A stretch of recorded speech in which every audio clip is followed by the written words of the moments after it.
نضر الله وجوها لم تزل مثل السحاب من وريد القلب تروي عندما كل الهضاب. بسم الله الرحمن الرحيم. الحمد لله رب العالمين والعاقبة للمتقين والصلاة والسلام على سيد الأنبياء والمرسلين سيدنا وحبيبنا وحبيب رب العالمين محمد وعلى آله وأصحابه ومن هدى بهديه إلى يوم الدين. قال الله تبارك وتعالى في كتابه المجيد والفرقان الحميد: فأعوذ بالله من الشيطان الرجيم. بسم الله الرحمن الرحيم. إن إبراهيم كان أمة قانتا لله حنيفا. حضرت ابراہیم علیہ السلام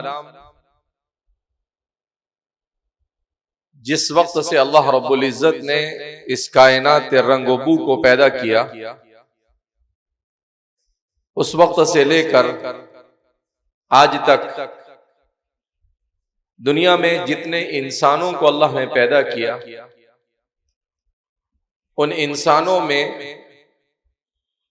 اگر اللہ کی نگاہ میں سب سے افضل ترین ہستی میرے اور آپ کے آقا احمد مصطفیٰ محمد مجتبی حبیب کبریا صلی اللہ علیہ وسلم ہے، تو آپ صلی اللہ علیہ وسلم کے بعد سب سے عظیم ہستی اگر کوئی ہے تو وہ سیدنا حضرت ابراہیم علیہ السلام. حضرت ابراہیم علیہ السلام کی سب سے بڑی خصوصیت کیا تھی؟ اس لیے کہ ہم سیرت ابراہیمی حضرت ابراہیم علیہ السلام کی سیرت کو سمجھنے کی اور جاننے کی کوشش کر رہے ہیں. تو حضرت ابراہیم کی سب سے بڑی جو خصوصیت تھی وہ یہ تھی کہ حضرت ابراہیم یہ انسان کے افضل ترین ہونے کی سب سے اہم خصوصیت جسے عبودیت کہا جاتا ہے، اس عبودیت کے بدرجے اتم مالک تھے. عبودیت کا مطلب کیا ہے؟ عبودیت کا مطلب اپنی ذات کو اللہ کے سامنے نچھاور کر دینا، کہ اللہ جو بھی حکم دے، چاہے اس حکم سے اپنی جان کو خطرہ ہو یا اپنی جان چلی جائے، چاہے اس حکم سے اپنی اولاد کو قربان کرنا پڑے، چاہے اس حکم سے اپنے گھر والوں کو مشقت میں ڈالنا پڑے، چاہے اس حکم سے اپنے والد کے خلاف کھڑا ہونا پڑے، مگر کسی صورت میں اللہ کے حکم سے ذرہ برابر انحراف نہ کرتے ہوئے سراپا اللہ کے حکم کے سامنے اپنے سر کو جھکا دینا اور اس کی مکمل طور پر اللہ کے حکم کی تابعداری کرنا، یہ سیدنا حضرت ابراہیم علیہ السلام کی سب سے اہم ترین خصوصیت. ابراہیم علیہ السلام کی دوسری خصوصیت کیا تھی؟ آپ کی دوسری خصوصیت تھی قربانی. کیا مطلب؟ حضرت ابراہیم علیہ السلام سے اللہ نے جس وقت جیسی قربانی کا مطالبہ کیا، ابراہیم علیہ السلام ان قربانیوں پر مکمل اترے. ابراہیم علیہ السلام کو اللہ نے توحید کی دعوت دینے کا حکم دیا، تو سب سے پہلے کس کو توحید کی دعوت دی؟ اپنے والد کو توحید کی دعوت دی. جبکہ آپ کے والد کون تھے؟ آپ نے قصص النبیین میں پڑھا ہوگا، بائع الاصنام، بتوں کو بیچنے والے. صرف بتوں کو بیچتے نہیں تھے بلکہ بتوں کو اپنے ہاتھ سے تراشتے تھے. تو بتوں کو بناتے تھے اور بتوں کو بیچتے تھے، تو بتوں سے ان کو کتنی عقیدت ہوگی. تو انہوں نے اپنے والد کو دعوت دی کہ اے میرے والد، میں آپ کو ایک اللہ کی طرف بلاتا ہوں. ان کے والد نے کہا کہ دیکھو ابراہیم، اپنی اس حرکت سے باز آ جاؤ ورنہ پتھروں سے تمہیں سنگسار کر دوں گا. تم سے ہو سکتا ہے تو وہ بھی کر لو. مگر میں اپنے مشن سے اور میں اللہ کے حکم کے مطابق آپ کو اللہ کی طرف بلانے سے باز آنے والا نہیں. آپ کو ہجرت کرنی پڑی. آپ حضرت ابراہیم علیہ السلام کا اصل مسکن کون سا ہے؟ ہمارے طلباء کو معلوم ہونا چاہیے. حضرت ابراہیم علیہ السلام کا موطن، آپ کا وطن اصلی اور آپ کا اصل گھر یہ کہاں پر تھا؟ یہ عراق میں تھا. کہاں پر تھا؟ عراق میں. اس لیے کہ عراق میں دنیا کی قدیم ترین تہذیب، بابلی تہذیب، اس کے آثار عراق کے اندر پائے گئے.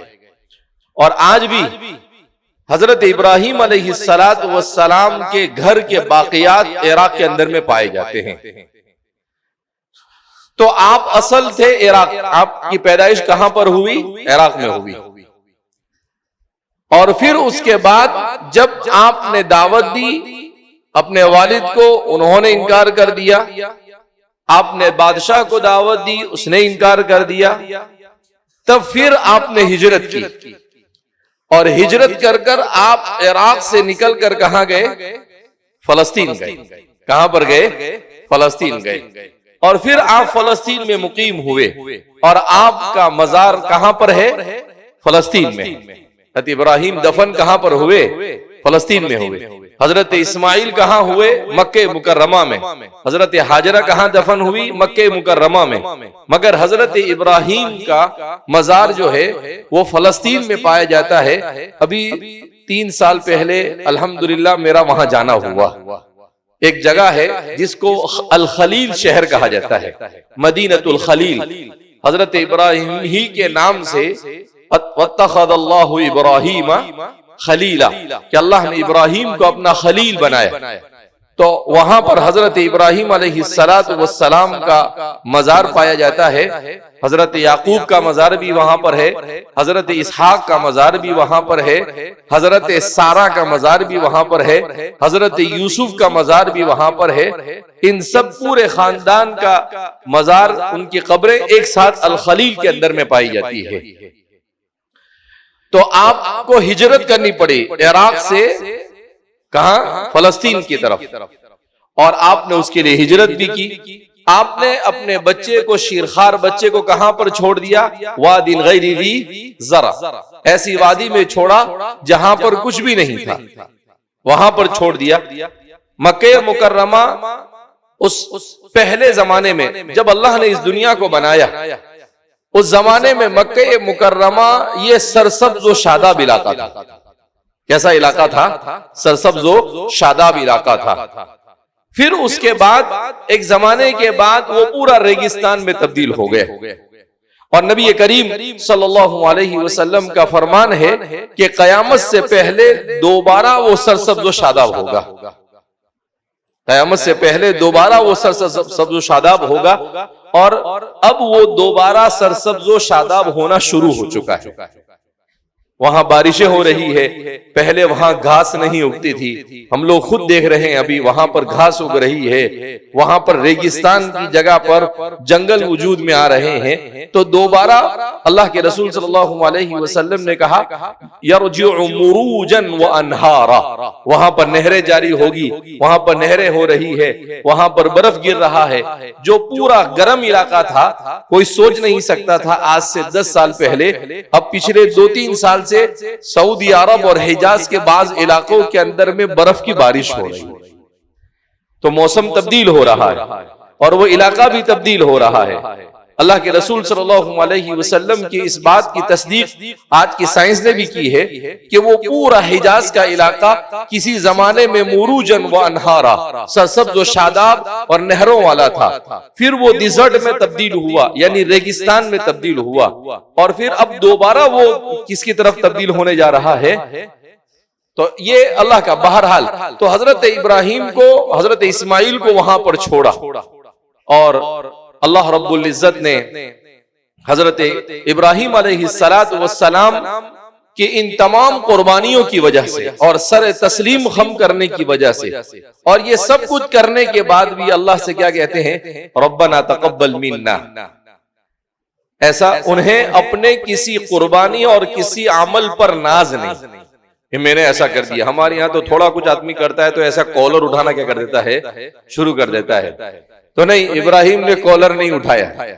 کہا کالر اٹھانا یہ شان ابراہیمی کے خلاف ہے, یہ تو شیطان کی شان ہے کہ وہ کالر اٹھاتا ہے اور اللہ سے کہتا ہے انا خیر من خلقتنی من نار وخلقتہ من طین. تو حضرت ابراہیم علیہ السلام کی سیرت کو پڑھنا اور سننا اور اس پر تقریر کر لینا آسان ہے, مگر اسے اپنی زندگی میں جگہ دینا یہ سب سے اہم ہے. اس لیے کہ ابراہیم علیہ السلام کی ملت پر نجات موقوف ہے. بہرحال ہمارے طلباء نے حضرت ابراہیم علیہ السلام کی سیرت کے مختلف گوشوں پر مختلف انداز میں تقریریں کی. یہ ہر زمانے میں تقریر انسانی معاشرے کی اصلاح کے لیے ضروری عمل ہے. اگر تقریر نہیں ہوگی, خطابت نہیں ہوگی, تو انسانی معاشرے میں اصلاح کا عمل نہیں ہو سکتا ہے. اسی لیے حضرت موسیٰ علیہ السلام کی زبان میں لکنت تھی, تو موسیٰ علیہ السلام نے کہا رب اشرح لی صدری ویسر لی امری واحلل عقدۃ من لسانی یفقہوا قولی. اے اللہ میرے سینے کو کشادہ کر دے, یعنی مجھے ہمت اور طاقت دے کہ میں فرعون کے سامنے بات کر سکوں. رب اشرح لی صدری ویسر لی امری, اور جس عظیم خدمت کے لیے, دعوت کے لیے آپ مجھے بھیج رہے ہیں اس کو میرے لیے آسان فرما. وَاحْلُلْ عُقْدَةً مِّن لِّسَانِي, اور میری زبان میں جو لکنت ہے اس لکنت کو ختم فرما. وَاحْلُلْ عُقْدَةً مِّن لِّسَانِي يَفْقَهُوا قَوْلِي, تاکہ میری بات کو سامنے والا سمجھ سکے, اچھی طرح سمجھ. یفہم قولی, یعلم قولی, یعرف قولی نہیں کہا, کیا کہا؟ یفقہ قولی, خوب اچھی طرح سمجھ سکے. اور پھر اس کے بعد بھی آپ نے صرف اس پر بس نہیں کیا, بلکہ اس کے بعد آگے کیا کہتے ہیں وَجَعَلْ لِي وَزِيرًا مِّنْ أَهْلِي هَارُونَ أَخِي أُشْدُدْ بِهِ أَزْرِي وَأَشْرِكْهُ فِي أَمْرِي, کہ میرے بھائی کو میرا بازو بنا, میرے گھر میں ہی سے کسی کو میرا بازو بنا, میرے بھائی کو میرا بازو بنا. کیوں؟ ہمارے مفسرین نے اس کو تلاش کیا کہ حضرت ہارون کے لیے اللہ حضرت موسیٰ علیہ السلام نے دعا کیوں کی. کہ اس لیے کان ہارون خطیبا بارعا فی بنی اسرائیل, حضرت ہارون بنو اسرائیل کے بہت مشہور خطیب تھے, شعلہ بیاں مقرر تھے آپ. تو آپ کے تقریر کے جوہر بڑے شاندار تھے. اس لیے آپ نے کہا کہ اللہ ٹھیک ہے میری زبان میں لکنت ہے, وہ اللہ تو اچھا بھی کر دے گا, مگر ہارون جیسا شعلہ بیاں مقرر بھی چاہیے مجھے کار دعوت کے لیے, لہذا آپ اس کو میرے ساتھ کر دیجئے. تو اس لیے تقریر یہ انسانی معاشرے کی ضرورت ہے, اور تقریر سے اور تحریر سے انسانی معاشرہ کبھی مستغنی نہیں ہو سکتا ہے. ہر زمانے میں یہ ضرورت باقی رہے گی, چاہے زمانہ کتنا ہی ایڈوانس کیوں نہ ہو جائے. کہ آدمی کے اندر اگر یہ ملکہ ہو تو اس کو بھلائی میں بھی استعمال کر سکتا ہے اور برائی میں بھی استعمال کر سکتا ہے. ہمیں کس میں استعمال کرنا ہے؟ بھلائی میں. اللہ کی طرف بلانے کے لیے, لوگوں کو دین کو سمجھانے کے لیے. میرے اور آپ کے آقا صلی اللہ علیہ وسلم ایسے خطیب تھے کہ حضور جب تقریر کرتے تھے تو صحابہ جو فصیح و بلیغ زبان کے حامل تھے, وہ صحابہ آنکھیں تک کر ان کی آنکھیں کھلی کی کھلی رہ جاتی تھی, اور حضور صلی اللہ علیہ وسلم کو دیکھتے ہی رہ جاتے تھے کہ اللہ اکبر. ایک مرتبہ اللہ کے رسول صلی اللہ علیہ وسلم نے تقریر کی تو سامنے جو صحابہ بیٹھے تھے وہ سب بالکل دنگ رہ گئے حضور کی فصاحت, بلاغت, حضور کے اسلوب کو دیکھ کر. تو آپ صلی اللہ علیہ وسلم سمجھ گئے کہ میری فصاحت اور بلاغت اور اسلوب پر یہ بالکل فدا اور شیدا ہو چکے ہیں. تو آپ نے کہا هل تعلمون ربیت فی بنی سعد, کیا تمہیں معلوم ہے میں اتنی بھاری تقریر کیوں کرتا ہوں؟ کہا اس لیے کہ عرب کے سب سے بہترین قبیلے بنو سعد کے اندر میں میری پرورش ہوئی. اللہ کے رسول صلی اللہ علیہ وسلم کو بہترین خطیب بنانے کے لیے اور فصیح اللسان, بہترین جوہر دکھانے کے لیے اللہ کے رسول صلی اللہ علیہ وسلم کی پرورش کے لیے کہاں پر بھیجا گیا؟ آپ کو دیار بنو سعد میں بھیجا گیا. کہاں بھیجا گیا؟ دیار بنو سعد کے اندر. اللہ کے رسول صلی اللہ علیہ وسلم وہاں پر رہے. جب حضور نے بولنا شروع کیا تو انتہائی فصیح و بلیغ، اس لیے کہ آدمی جس گھر میں رہتا ہے، جس علاقے میں رہتا ہے، وہ اسی زبان میں بات کرتا ہے. اگر آج گھر میں آپ کے گھر میں گجراتی بولی جائے گی تو کیا کوئی بچہ عربی بولنا شروع کر دے گا؟ نہیں.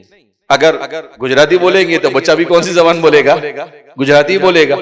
اگر گھر میں اردو بولی جائے گی تو وہ اردو ہی بولے گا، وہ عربی نہیں بولے گا. تو آپ صلی اللہ علیہ وسلم کو وہاں بھیجا گیا. اور ایسے قبیلے بنو سعد یہ طائف کے اوپر رہتے تھے، دیار بنو سعد. تو دیار بنو سعد یہ طائف سے آگے ہے، طائف سے 10-20 کلومیٹر کے فاصلے پر ہے. یہ کون سی جگہ ہے جہاں پر آپ صلی اللہ علیہ وسلم کو دائی حلیمہ رضی اللہ تعالی عنہا حضور کو لے کر گئی تھی. آپ کو معلوم ہے نا، ان کی لاغر سواری تھی جو سب سے پیچھے تھی، اور جب واپس حضور کو لے کر گئی تو سب سے آگے تھی، اور پھر سب سے پہلے پہنچی. تو وہ پہاڑی علاقہ ہے پورا، مکہ مکرمہ سے پہاڑ پر چڑھ کر جانا پڑتا ہے. پہلے طائف آتا ہے اور طائف آنے کے بعد بنو سعد آتا ہے. آج بھی وہاں پر وہ جگہ موجود ہے جہاں پر رسول اللہ صلی اللہ علیہ وسلم نے اپنا بچپن گزارا. حضرت دائی حلیمہ کے گھر کے کچھ آثار آج بھی وہاں پر پائے جاتے ہیں. تو ایسے فصیح و بلیغ تھے وہ کہ اگر کسی کو بہترین عربی سیکھنی ہوتی تھی تو وہ کہاں پر جاتا تھا؟ دیار بنو سعد کے اندر. اور اللہ کے رسول صلی اللہ علیہ وسلم کو آپ کو بہترین فصیح اللسان اور خطیب البارع بنانے کے لیے وہیں پر بھیج دیا گیا. لہذا اس بنا پر گویا کہ اپنے اندر خطابت کے جوہر کو پیدا کرنا یہ سنت ابراہیمی بھی ہے، سنت ہارونی بھی ہے، اور سنت محمدی بھی. سارے انبیاء کی سنت. تمام انبیاء کیا ہوتے تھے؟ تو اللہ نے اگر کسی کو یہ ملکہ عطا کیا ہے تو بہرحال اس کی قدر کرنی چاہیے، بہترین خطیب بننا چاہیے. اور طالب علمی کے زمانے میں آپ جتنا محنت کریں گے آگے چل کر آپ کے لیے آسان ہوگا. ہم بھی آج تقریر کرتے ہیں تو یہ کس کی برکت ہے؟ یہ انجمن کی برکت. عربی اول سے لے کر دور حدیث شریف تک ایک بھی مرتبہ انجمن میں الحمدللہ میری غیر حاضری نہیں ہوئی. اور جب بھی جلسہ ہوتا تھا طالب علمی کے زمانے میں تو ہر جلسے میں تقریر کرتا تھا، چاہے سیرت ابراہیمی پر ہو، چاہے محرم کے موقع پر ہو، چاہے سیرت نبوی صلی اللہ علیہ وسلم پر ہو، چاہے الناد العربی کا ہو، چاہے کوئی بھی ہو، تو اس میں حصہ لیتے. تو وہ پریکٹس ہو گئی. اور آج کسی بھی زبان میں کھڑے ہو کر بولنا کیا ہو گیا؟ آسان ہو گیا.